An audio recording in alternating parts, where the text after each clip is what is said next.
Hello बच्चों, आइए देखते हैं प्रश्न। 300 मीटर ऊंचे टावर के शिखर पर खड़ा प्रेक्षण एक ही दिशा में तैरने वाले दो नावों का अवनमन कोण क्रमशः 60 अंश तथा 30 अंश मापता है। दोनों नावों के बीच की दूरी है। विकल्प ए दिया गया 173.2 मीटर, बी दिया गया 346.4 मीटर, सी दिया गया 25 मीटर और डी दिया गया 72 मीटर। चलिए इसको हल करते हैं। सबसे पहले हम क्या करेंगे, यहाँ पे मुख्य अवधारणा लिखेंगे। मुख्य अवधारणा, तो ये क्या होगा इस प्रश्न के लिए।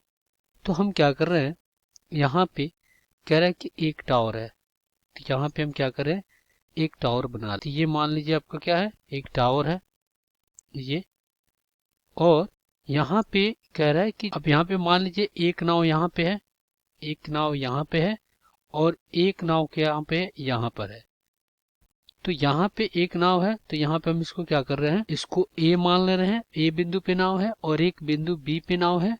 और ये क्या है आपका टावर सी और पी आपका टावर है। ये आपका सी पी टावर है और ये यहाँ पे एक नाव यहाँ पे। तो यहाँ पे ये अवनमन कोण कितना बना रहा है, 60 अंश का। ये उल्टी दिशा में एक अवनमन कोण बनता है।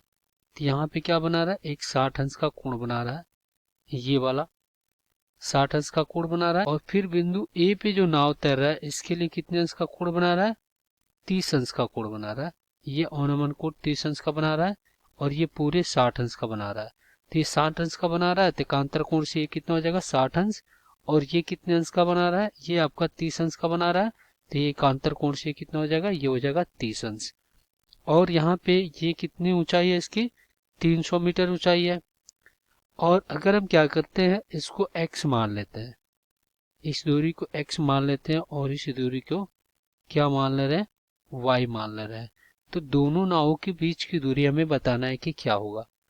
तो यहाँ पे हमें पता है कि tan थीटा बराबर क्या होता है, लंब और बटा में आधार होता है। तो चलिए दिए गए प्रश्न को हल कर लेते हैं। तो यहाँ पे हम क्या करेंगे, त्रिभुज बीपीसी में, चलिए त्रिभुज त्रिभुज बीपीसी में, इस त्रिभुज में क्या हो जाएगा, यहाँ पे टेन थीटा लगा है तो क्या हो जाएगा, टेन 60 अंश। टेन 60 अंश लंब बटा आधार यानी कितना हो जाएगा, ये हो जाएगा 300 और बटा में आधार कितना है, y।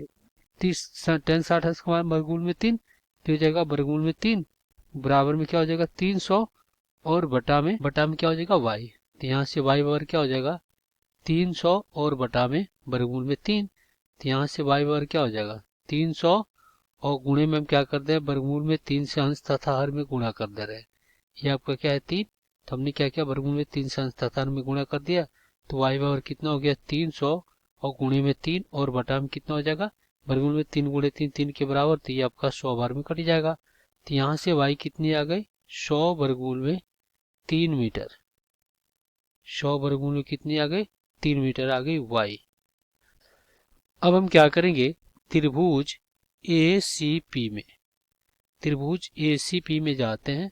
तो देखिए A C और ये P में जाते हैं। तो यहाँ पे जो ऊंचाई होगी कितने, 300 मीटर और जो आधार हो जाएगा क्या हो जाएगा, x प्लस वाई हो जाएगा।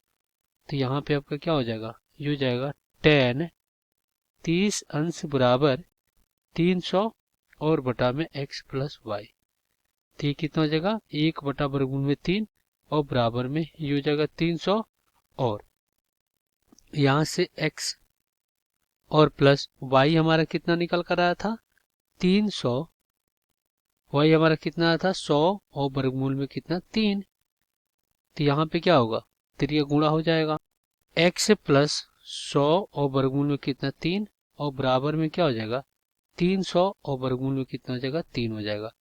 तो यहाँ से x बराबर कितना हो जाएगा, ये हो जाएगा 300 वर्गमूल में 3 और माइनस 100 वर्गमूल में 3। तो यहाँ से x बराबर कितना हो जाएगा 200 और गुणे में कितना हो जाएगा वर्गमूल में 3। तो यहाँ पे अगर हल करने के लिए हम क्या करते हैं, x बराबर, तो यहाँ पे अगर हम क्या करते हैं 200 गुणे में क्या करते हैं, यहाँ पे वर्गमूल में 3 का मान कितना होता है, वर्गमूल में 3 का मान 1.73 1.732 होता है। तो यहाँ पे क्या हो जाएगा 1.732 तो जब इससे गुणा कराएंगे तो हमें x कितना आ जाएगा, ये आ जाएगा 346.4 मीटर। तो ये क्या हो जाएगा, आपका उत्तर हो जाएगा। विकल्प में देखते हैं कौन सा विकल्प सही हो रहा है। तो यहाँ पे आप देखिए विकल्प क्या हो जाएगा, बी सही हो जाएगा। आशा करते हैं बच्चों ये प्रश्न आपको समझ में आया होगा। धन्यवाद।